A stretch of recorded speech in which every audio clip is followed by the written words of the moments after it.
Hi, I'm David Peña-Guzmán, And I'm Ellie Anderson. Welcome to Overthink, the podcast where two friends who are also professors, put philosophy in dialogue with the everyday. because big ideas are within everyone's reach.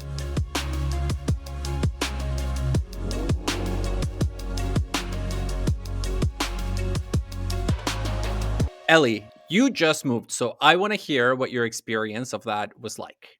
Yeah. So before the pandemic, I lived with a longtime friend of mine. She was my roommate. And I thought that I never wanted to live alone. My thinking was, I've tried living alone. I found it really depressing. I'm sort of not my best self when I live alone. I'm likely to skimp on doing the dishes, watch more TV than I ordinarily might. And so I actually really like living with people to help regulate me. And then, a shift really happened during COVID. Suddenly, when I was spending all of my time at home, not only working from home, but also spending every evening at home, etc., I started to crave more space and more alone time. And the same thing happened to my roommate. And now we both live alone. So I actually discovered that I really like living alone. It's just a matter of how I live alone. I live alone best when I'm in close community with other people. So yeah, I think COVID really changed my perspective on my living situation. How about you?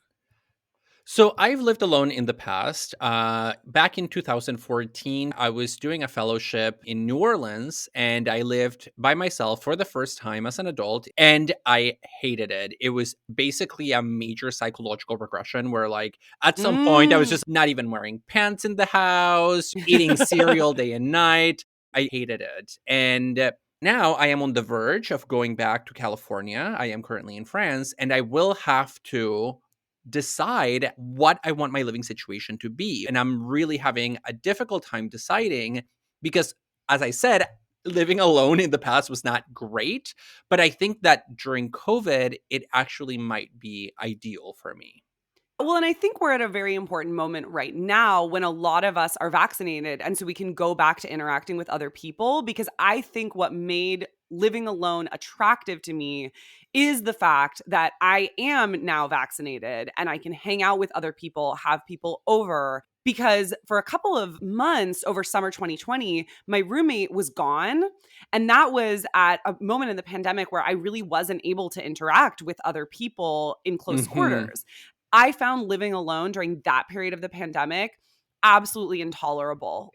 My anxiety really spiked because I couldn't be in physical proximity with other people. I felt super lonely. And so I Yeah. think, the conditions of COVID have really revealed to some people that they need to change their living situations because living alone during COVID and also living with people during COVID have presented these super extreme situations that only now, as we're sort of coming out of periods of confinement, are we starting to realize really were as extreme as they were.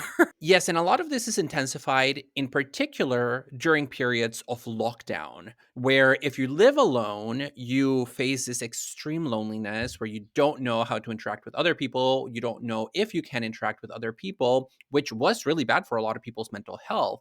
On the other hand, people who cohabitated found themselves having to negotiate things that previously were not negotiated or even negotiable. And that introduced a lot of interpersonal tension into the household.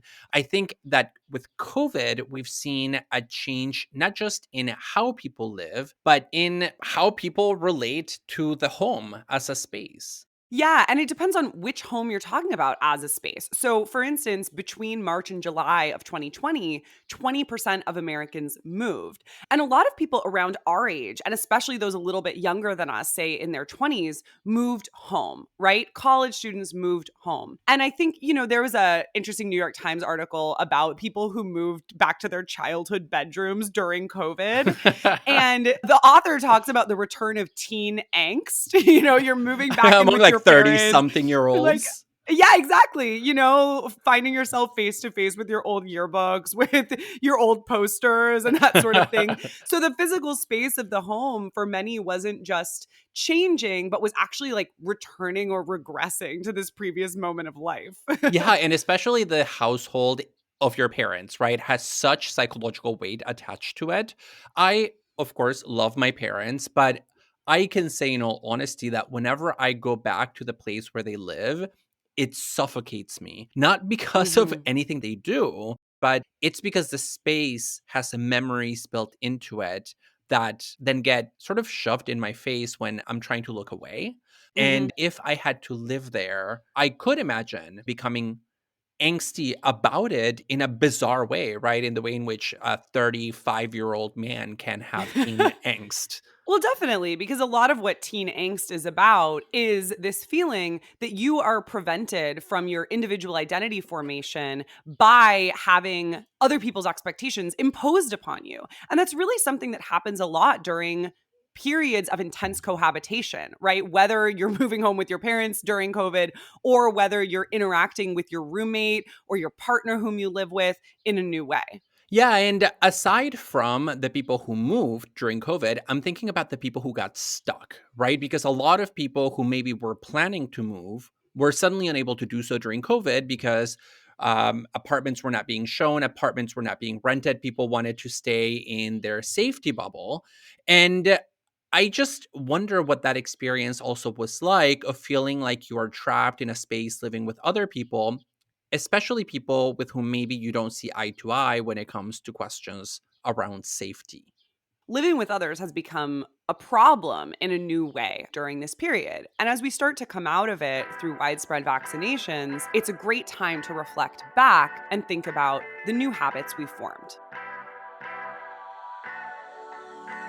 Today, we are talking about COVID and cohabitation. How does living with others change our rhythms of life? And how do we manage, in the midst of living with those other people and with basically nowhere else to go, to find moments of peace, quietude, and maybe even solitude? And might this pandemic be pushing us to think about cohabitation in communal terms? Prior to the pandemic, I was out most of the time. I was working on campus or at coffee shops. I was going out for drinks with friends, going to movies, taking walks in the neighborhood, going to picnics. And then suddenly during COVID, the home, the space of my apartment, became the site of basically all of my activities. Goodbye coffee shops, goodbye campus, goodbye exercise studios. Suddenly, all of the things I used to do in different spaces were happening within the confines of my apartment. I don't know if you saw those videos of people recording themselves on TikTok and on Instagram. They were like, "Welcome to my coffee shop." And it was one corner of their couch. And they're like, "Next, we're going to the gym." And then they just like took 2 steps and grabbed the weight they had purchased. And so the house topographically had different identities for different activities, but it was all happening in the span of 40 square meters max. But yeah, I mean, I think that the sort of crowding of activities into a single space has become definitive of the COVID experience. The fact that everything that you used to do outside suddenly has to be done inside. Yeah, or like in the tiny amount of outdoor space that you have. So the apartment that I lived in, actually, one of the main reasons that I moved is because I had no outdoor space at my old place. And in the absence of that, during much of COVID, I would have friends over for socially distant dinners at these two outdoor bistro tables that I would set up in the carport of my building. So it'd just be like, I'd bring out a couple little candles and have my like cheap IKEA tables set 6 feet apart. But then we'd just be next to like my neighbors' cars with like the Yeah. helicopters of downtown Los Angeles noisily going over our heads. Yeah, and that's something that's been a major problem for me here in Paris because one of the things that Americans will typically notice first is just how small the apartments are. They are Mm-hmm. tiny little eggs in comparison to American apartments or American Tiny little houses. eggs. Yeah, they're like little eggs that you just are trapped inside and you're Do you mean a nest? no, because eggs are smaller than nests, Ellie. So like I'm trying to really capture here the size and the need for hatching. I'm trying to like break out of the I window, love you it. know, I love like it. Okay. um and because of the large Osmanian buildings that are dominant in Parisian architecture, nobody really has outdoor space. Nobody has a yard. And most people don't even have a tiny balcony. At most, you might have a window. And the predicament that I'm facing and that I was facing while living with my partner is how do we share this tiny egg, not just for living with one another, but in order to share our life together while doing all of our activities in the same place, right? Those like you who have been living at least partially during COVID with a partner, suddenly that partner is also your coworker, is the only friend you can see on a regular basis. And then those who might have had a casual roommate situation, which you've also found yourself in during parts of COVID when you lived in San Francisco, now find themselves in a pod with those roommates. Those roommates become your entire support system, even if you just like didn't know them that well Yeah, no, beforehand. that's right. So, I mean, I'm thinking here about how the home space suddenly becomes multi-purpose, but so too do the people we live with. They are suddenly multi-purpose. They're our only support system. They're our only friends, coworkers, sometimes lovers, Yeah. etc. It's like you're my roommate, but because I don't see any other people, you need to be also my friend and also my enemy and also my Yes. student. I'm just going to rant and mansplain things to you because I don't have anybody else to do it with. um, but it really changes the social dynamic, right? Because when I think about the times that I spent in a small apartment with my partner, I got to see a side of him that I had never seen really before with as much clarity as I did during COVID, which is his side as a worker, the way in which he interacts with his coworkers on his Zoom calls, the way in which he talks to his patients because he works in medicine. And it's almost like peeling an additional layer of an onion that you thought was the last one, but then there are more layers underneath. Um, Mm. and also because it makes you cry. But and it's kind of exciting to know that your partners or your friends or your roommates can surprise you still. Yeah, no, I think that is cool to see new sides of somebody that you might not have had access to previously.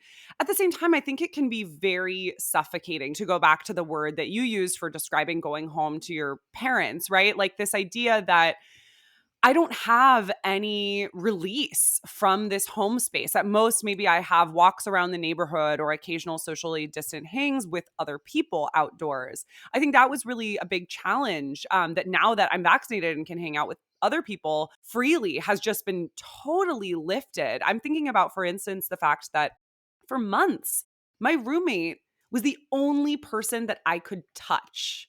And she was a good friend of mine, but it's not like we would often physically touch. Now, she was the only person that I could hug, right? And so then there was this Mhm. sort of moment of like, we kind of need physical touch, but we maybe can't give each other the kind of physical touch that we really would want or the level, right? And so I remember like the first Yes. time I could hug my mom after months of the pandemic, I was just crying hugging my mother because I had missed that so much. There was an extent to which my roommate, even though we were good friends, couldn't give me the range of physical touch that I wanted, including like the touch that I wanted from a hug from my mom. Yeah, you're like, "Mommy," but it's actually your roommate. It's kind of weird, because if you don't have that dynamic leading up to it, which you shouldn't have that dynamic with your roommate leading up to it. But yeah, all those gaps and all those things that were missing can't be replenished. And I think that's exactly right, that the suffocation comes from the absence of a release. And for a lot of people, living with roommates in particular created a pressure cooker where you couldn't get away from them. So suddenly, the people that you live with are too available, too visible, too present.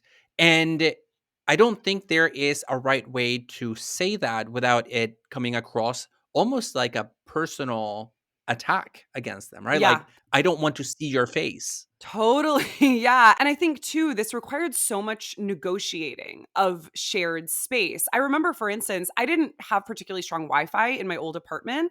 And so a lot of times, the only way that my roommate and I could get consistent internet was by being in our living room or dining room. Neither of our bedrooms had particularly strong internet. And so we both had to work in the living room and or dining room, which don't have a door between them.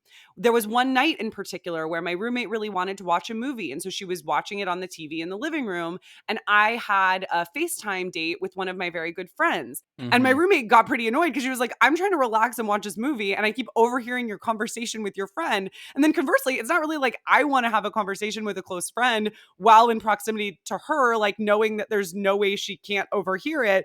And so there was like this moment of real tension, which was like, hey, how do we negotiate this shared space so this doesn't happen again? Because it was sort of annoying for both of us, but it's not really anybody's fault. Yeah, and in this case, you're talking about a situation in which there were only two people, but my previous living situation in San Francisco, there were four of us in the same house. Mm-hmm. And so suddenly we had to start really thinking about, under conditions of confinement, what is the living room for? Right? Who gets to use it and when and for what purposes? Or are people sort of expected to just live in their private rooms, which in some cases is not really viable if your room doesn't get any sun or if it doesn't get good enough Wi-Fi.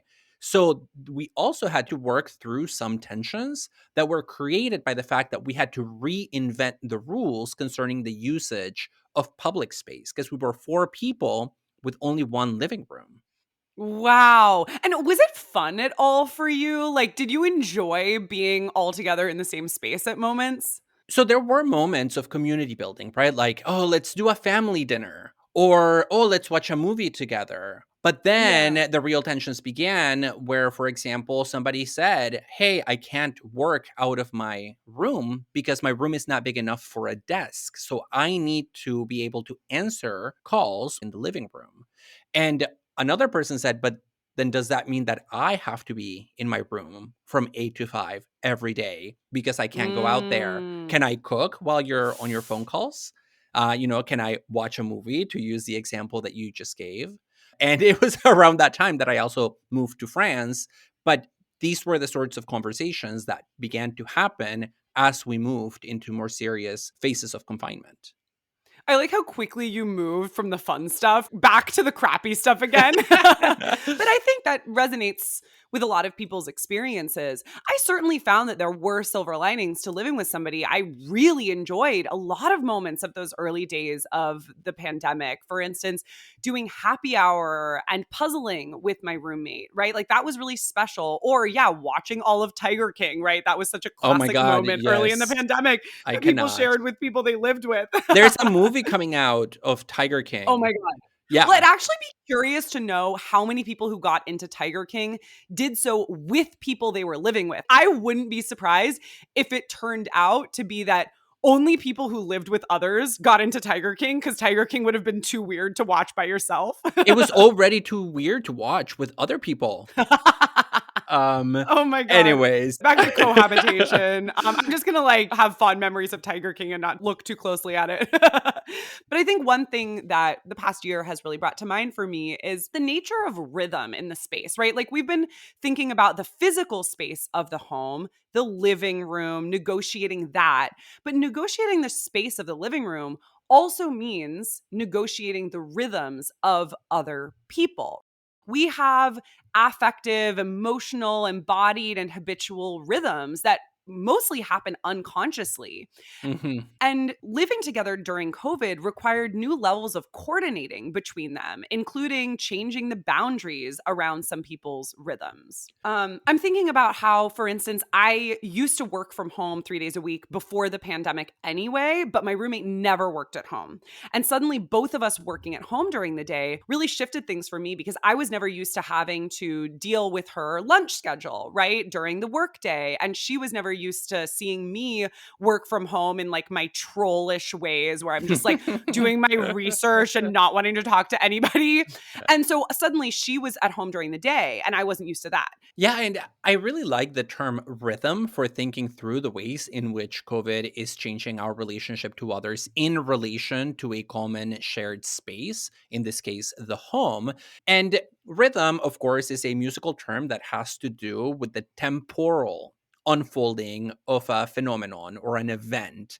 And the thing about living with other people during COVID is that we all bring, as you point out, Ellie, our own rhythms to the relationship, and those can be conscious rhythms or unconscious rhythms. And then we are faced with a problem, which is, how do we make my rhythms link up with your rhythms in such a way that they don't collapse necessarily into the same rhythmicity?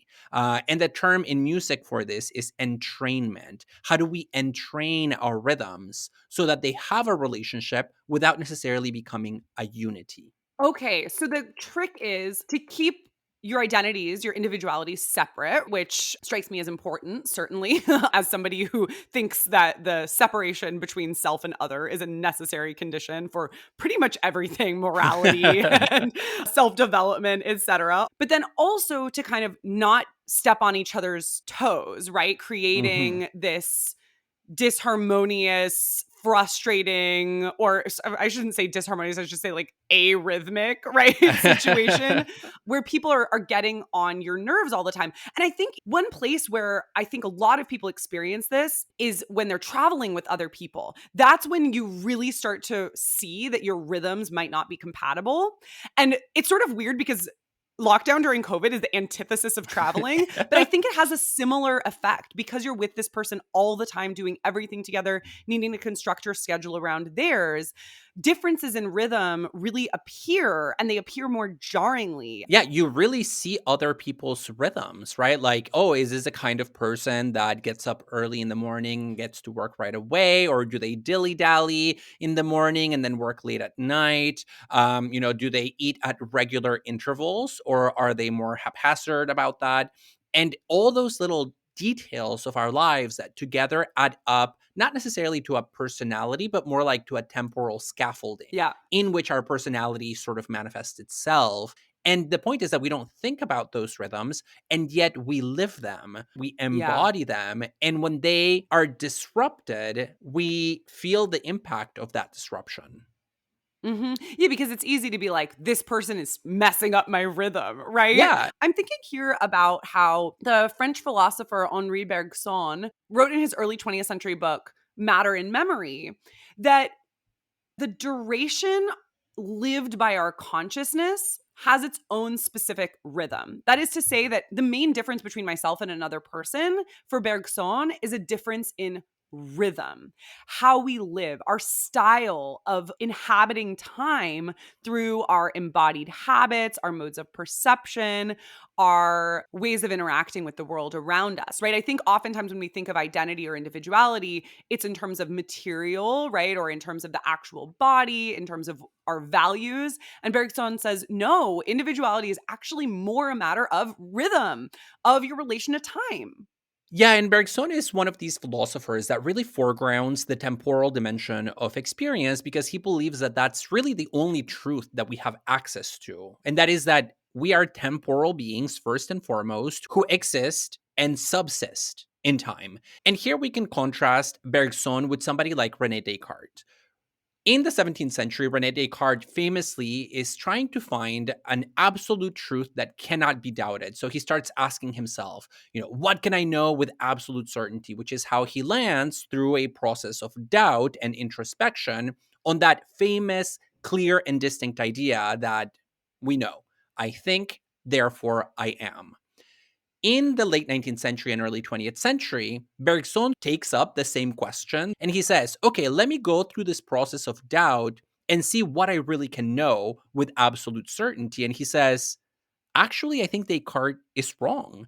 If I try to introspect and I focus on what I know, what I feel, and what I can not doubt, it's not that I think, it's actually that I am in time. So that is the foundation from which philosophy begins for Bergson. So he kind of turns the tables on Descartes by saying, I am not defined by cognition, by thinking. I'm actually defined by my embodied temporality, by the way in which my very being at every moment is constantly being and becoming at the same time. I think that's such an interesting way of putting it because you can think about the ways that, like, you can pick up on somebody's impatience who's sitting next to you, right? And it's different from yours. That's one way that we see the separation between self and other.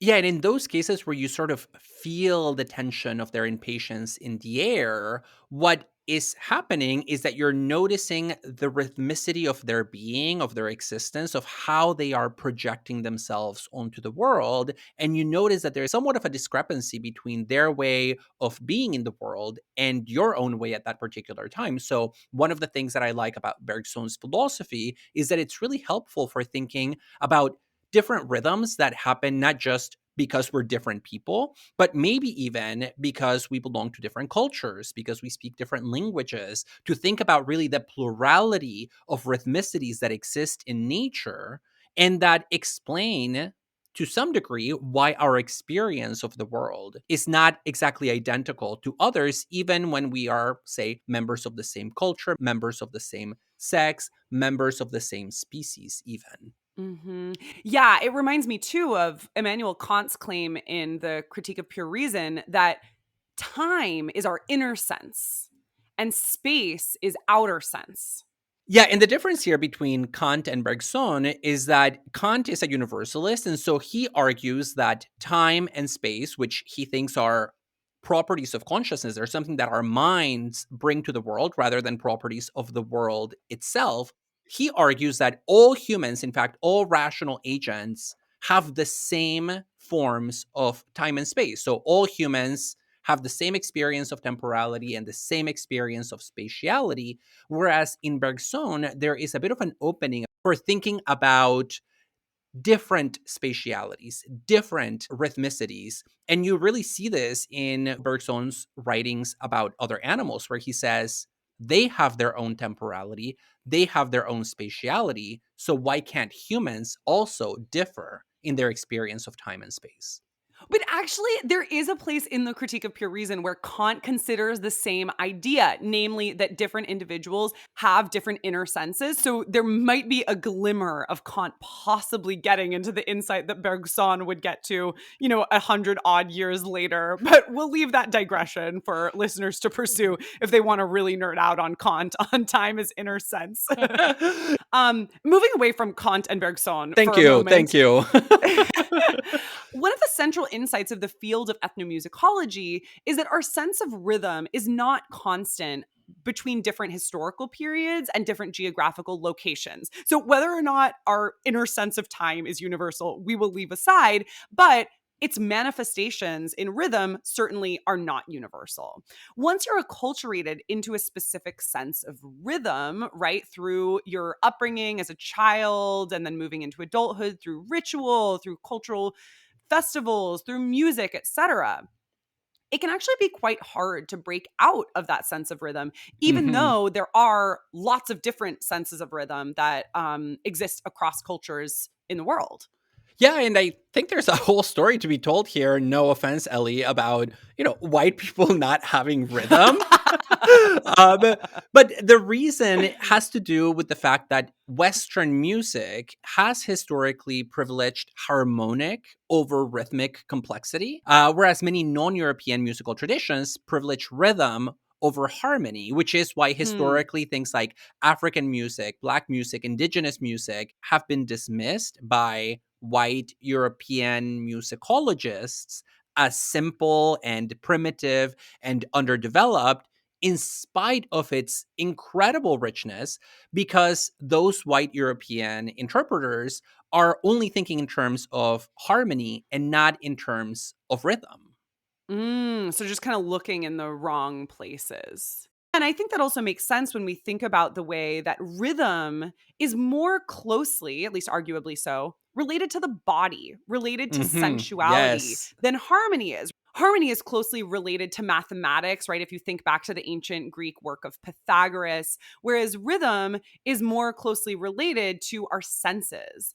And given white Europeans' dismissal and even fear of the body, of sensuality, I think we can easily understand why there would also be a dismissal of rhythm. Yeah, and I think it has to do with the fact that rhythm literally moves the body without the assent of the mind, right? When you hear a rhythm, you start sort of tapping, you start moving to the rhythm, and it almost seems like, from at least a European perspective, the eruption of the irrational, which here is contrasted again to that harmonic complexity in music. But bringing this back to COVID, it just makes me think that we are just not used to thinking about the rhythms of our lives until they are disrupted. And by then, it's too late.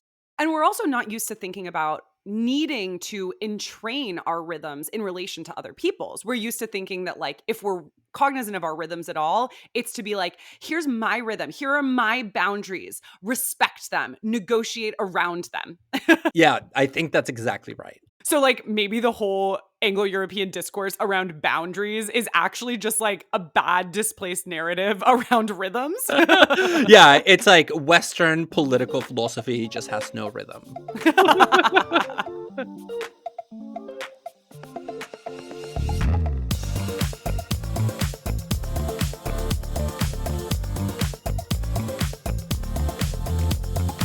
During COVID, we've had to become way more tangled up in the lives of others than we normally even would be comfortable with.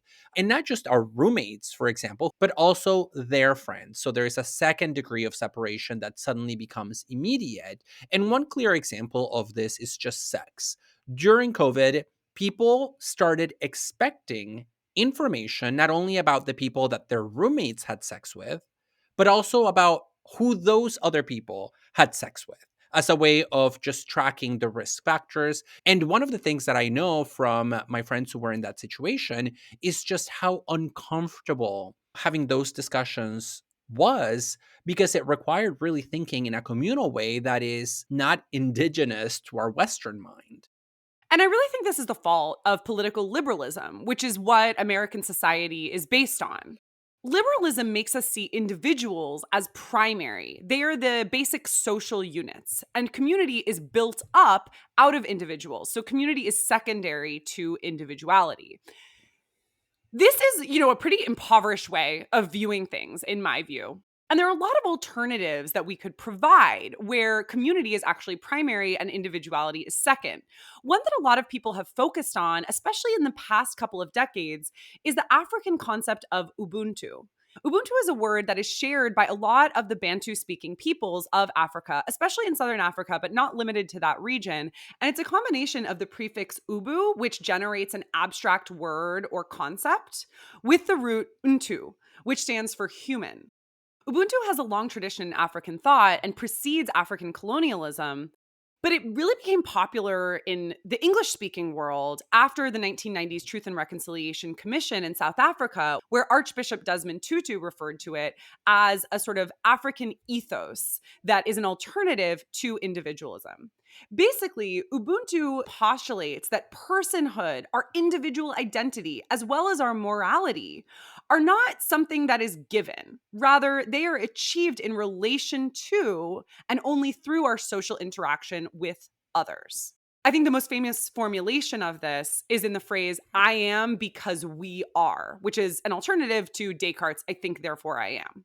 Yeah, and because Ubuntu begins from the ontological primacy of the communal rather than the individual, it has become very difficult to translate into the lingo of Western philosophy. Not that it needs to, but when Westerners think about Ubuntu, sometimes they try to reduce it to a specific dimension or a specific category that has a cognate in Western philosophy. So, for instance, some people will say, Ubuntu is a theory of humanity. It is a humanism. Other people will say, well, it really is a theory of personhood. It's the claim that we are persons largely through our interactions with other people.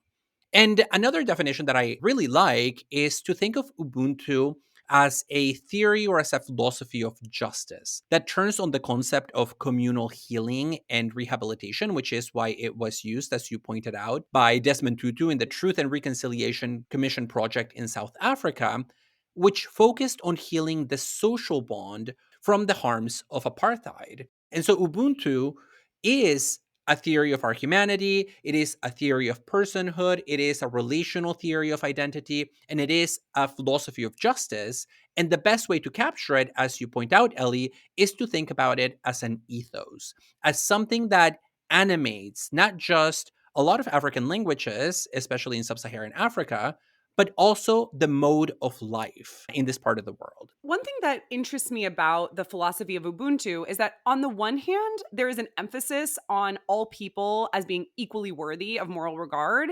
And on the other hand, an emphasis on the fact that ethical conduct requires negotiating social imbalances of power. That's something that African scholars, including Becky Zizwe Peterson, who's a professor of African literature, addresses in his work on Ubuntu. This idea that ethical conduct with others requires an equality that is shaped in relation to society and not sort of presumed the way that a lot of European liberalism presumes it. And I think that's really important in thinking about our negotiations of space with others, right? Because all too often, the European liberalistic tradition that we've sort of imbibed presumes equality rather than taking equality as requiring a recognition of power imbalances, as equality as something to be achieved in relation to others. Well, and one of the most powerful things for me about Ubuntu philosophy is that it places emphasis on restoring the whole rather than the part. When there is tension, when there is conflict, when there are problems, you don't focus on addressing the problem at the individual level, but you rather try to provide some form of communal healing. And so, if we try to use the language of rhythms that we were using before, we would say that the point of living together is not so that I or you have our rhythms restored, but rather that we Yep. create a set of rhythms that work well together. And I think that's an important point to keep in mind, that what is good for the whole is primary here. And that really is counter to our inclinations of thought for those of us who are raised in a different culture. Yeah, there's an East African equivalent of Ubuntu, which is Utu. And the scholar Kai Cressy talks about Utu as requiring an awareness that not only do we have this kind of abstract quality of being human, but our humanity needs to be proven through concrete performance. And that concrete performance of humanity is happening right in relation to the whole. Our performance of ourselves, of our own humanity, isn't a given, right? Like, I'm not just Mhm. like, here's my humanity and there's yours. And when we think about, for instance, like the negotiation of something as simple as who gets to watch TV on a given night, or are we going to watch something together, or who gets to choose, or when are we going to do the dishes, right? All of those very banal things that have caused a lot of anxiety for a lot of people during COVID. I think when we think about negotiating those in terms of the psychotherapeutic language of boundaries, we end up thinking about what are my rights, what is owed to me, and what do I owe another person. And that invariably leads to tension rather than this alternate notion, which is, hey, what is the whole space of the home? And how do I exist sort of in relation to that, such that it's not about me getting my boundaries met or maintained, but rather about sort of entraining myself to the rhythm of others and creating an ecosystem of the home that is affirming for the individuals involved. In thinking about those ways in which Ubuntu needs to be performed, the philosopher Julius Gathogo uses the concept of hospitality, which he thinks is a pretty decent translation of Ubuntu, because it is through acts of hospitality that are other directed that we come to not just do something for them, but to do something for us. That's how we become human. That's how we become persons. That's how we develop our sense of identity that only makes sense in the context of our community. And that notion of hospitality really is incompatible, or at least not very easily reconcilable, with the language of boundaries and rights that dominates Yeah. Western political theory. And this is why some Africana philosophers have made the argument that even as Europe sort of prides itself and pats itself on the back for its so called progress, in reality, it is light years behind other systems of philosophy, especially Africana philosophy, when it comes to thinking about morality and political theory, precisely because it has gotten the ontology wrong. It begins from the atomic individual and tries to build everything on top of that without realizing that, in fact, what it takes as primary is an effect of the community. It is the community that Mm. comes first at an ontological level. Yeah, and I think that is an interesting argument. I worry that the language of light years ahead, right? This idea that Africa, by virtue of the concept of Ubuntu that does permeate a lot of different African cultures across the continent, is somehow like ahead of the West. I worry that that is itself the logic of colonialism and the logic of sort of Western philosophy, right? The idea that some cultures are ahead of others. So I would take issue with that formulation of it. But I think the general point might be that this view is better because it is truer than Western liberal theory of individualism. That I would be okay with. Well, but if you say better, that's still an advancement over something else. And so I get your point that this is a concern about the use of the language of progress that has been at the root of practices of colonialism. And so maybe we don't want to use progressivist language, but I don't really have a problem doing that when Europe ends up in the backseat. It's like, yeah, you guys are the backwards ones. It's time to turn the tables. I'm totally okay with that use of progressive language. The master's tools won't dismantle the master's house. But I think, this might actually take us full circle, because here I'm concerned about the idea that the logic of progress or advancement presumes a concept of time that overlooks rhythm, right? Progress over time implies linear progression, right? Rather than a sort of, well, actually, not necessarily. We'll leave dialectical views of progress out of it. But I'm much more interested in a richer concept of time that is sort of moving away from these narratives of progress, and also noticing the kind of complexities and relational dynamics of time, which I think actually the concept of humanity that we get in Ubuntu, this emphasis on the whole, gestures towards. And not just that, but also thinking about time not just as a sequence of moments on a line, but as something that has a sort of logic to its own unfolding that is rhythmic and that, as we said before, draws you out of yourself, sometimes without your mind's assent. And so hopefully for those people who are living alone or living with others, you can find a rhythm that works not just for you individually, but for you in the plural. That's one of the benefits of the you in English, that it is actually ambiguous about whether it's individual or collective. And as the US starts to, quote, open back up with vaccinations and the reopening of businesses, I hope we can be taking lessons from the challenges of cohabitation that we've experienced during COVID. And also just like to get out of what was so crappy about that too. Because thank God. Thank God I can leave my house now. Yeah, maybe see each other on the other side. Enjoying Overthink?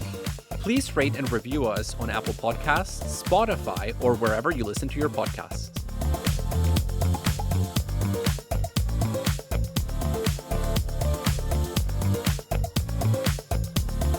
We've been thinking about cohabitation in terms of syncing up our rhythms with those that we live with. But I think here that an equally important issue is figuring out how to break away from the synchronization of rhythms in order to find times that are just for us. When we don't have the opportunity to leave the home the way we did before, how do we find a moment of peace and solitude? Yeah, and I think there are two ways of asking this question. One is in terms of solitude, and one is in terms of privacy, and they're not the same question. And for me, the difference is that when I think about privacy, it has to do with keeping information in, keeping it from leaking out.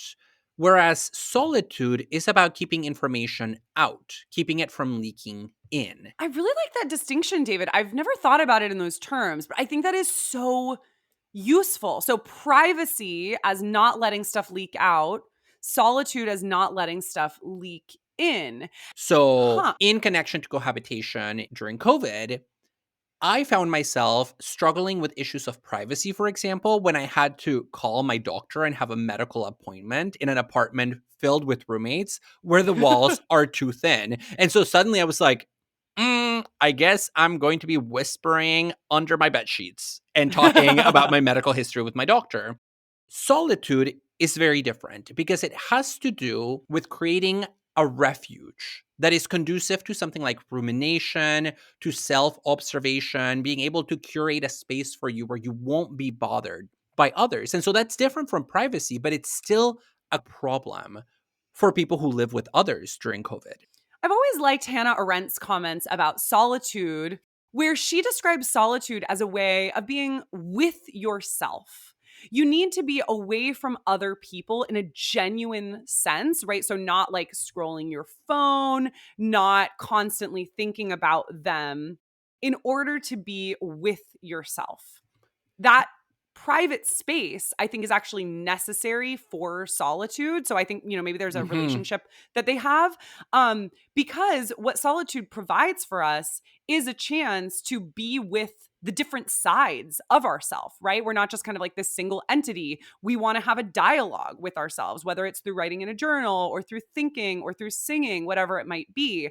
Yeah, and I really love Hannah Arendt's concept of the two in one, where she says that in order for us to cultivate the right kind of relationship to ourselves, we have to separate our consciousness into two, right? Consciousness has to become subject and object at the same time. And that creates Hmm. an internal division that makes possible what is known as an inner dialogue. You use that term, Ellie, having a dialogue with ourselves. And for our Yeah. Arendt, that's very literal. Different parts of yourself are talking to one another, but it doesn't mean that those parts are real on their own. It's just that Hmm. consciousness establishes a reflexivity that enables a recursive kind of communication where you talk to yourself about yourself. Yeah.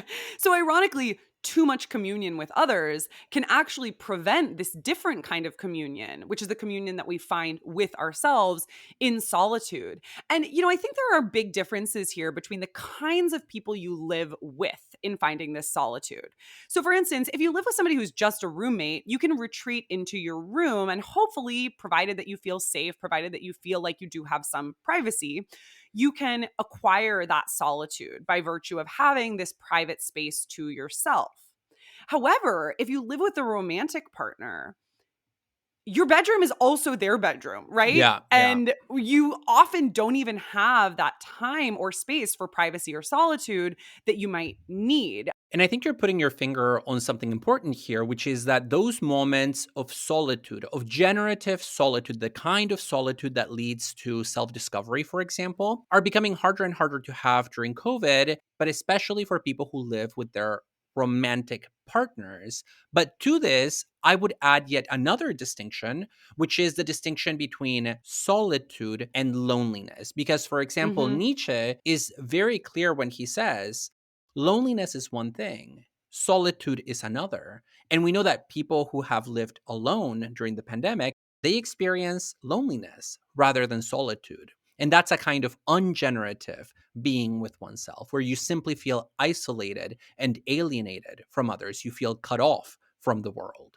Yes, that is exactly what I felt in summer 2020 when my roommate left for 2 months and I was suddenly living alone without anybody else in my pod. I felt this profound loneliness. And Arendt also talks about the distinction between solitude and loneliness, where she says that loneliness is actually the inability to be by yourself with yourself. Loneliness is what you have when you are Hmm. with a crowd. And I think we have to understand that metaphorically in order for it to make sense here. But for instance, when I was really lonely last summer, what was I doing? I was scrolling my phone a lot, right? I was Hmm. escaping through television. Those are ways of having a sort of inner crowd and not the inner crowd that's going to facilitate dialogue. I think for a lot of people during the pandemic, it's been too hard to face actual solitude. It's scary. People's mental health has been so challenged that it's like, well, what am I going to do? I'm not going to be my best self in like this inner dialogue. I need Hmm. to escape and just kind of like hunker down and get through this.